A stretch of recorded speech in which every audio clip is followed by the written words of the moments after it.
আসসালামু আলাইকুম। আমার আজকের টপিক হচ্ছে পাহাড় সম্পর্কে।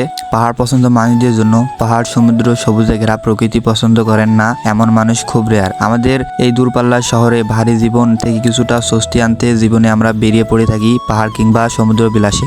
আর পাহাড়ের সৌন্দর্য উপভোগ করার যেন এক অন্যরকম ভালো লাগা কাজ করে আমাদের প্রত্যেকের। পাহাড় সম্পর্কে সব সময় আমাদের মনকে প্রশান্তি দেয়। এটি শুধু প্রকৃতির সৌন্দর্য নয়, বরং এক অন্যরকম অভিজ্ঞতা উৎস।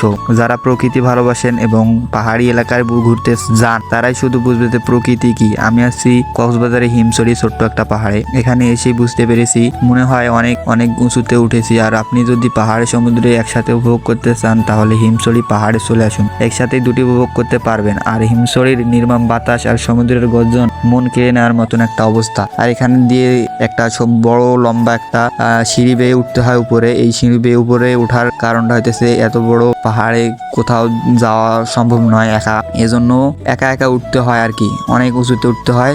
আর পাহাড়ের পাশে যে সমুদ্র বিলাস দেখবেন সেটা একবারে অসাধারণ। জীবনে যদি উপভোগ করতে চান কিছু তাহলে শহর ঘুরুন, পাহাড় ঘুরুন, সমুদ্র বিলাস ঘুরুন, সব জায়গা একসাথে ঘুরবেন, দেখবেন মন প্রাণ সব জুড়িয়ে গেছে। আপনারা চাইলে এরকম জায়গা আসতে পারেন। হিমছড়ি পাহাড়টা আসলে অনেক সুন্দর অ্যান্ড এখানকার পরিবেশটাও অনেকটা ভালো। নিচ থেকে যখন উঁচুতে উঠতে হয় পাহাড়ে হেঁটে তখন অনেক ভালো লাগে। আবার যখন উপর থেকে নিচে নামবেন তখন আরো একটা ভালো লাগা কাজ করে। আর যখন হিমছড়ি পাহাড়ে উপরে উঠে দেখবেন যে পাশেই সমুদ্র আর উপরে আমি পাহাড়ে দাঁড়িয়ে আছি, তখন কেমন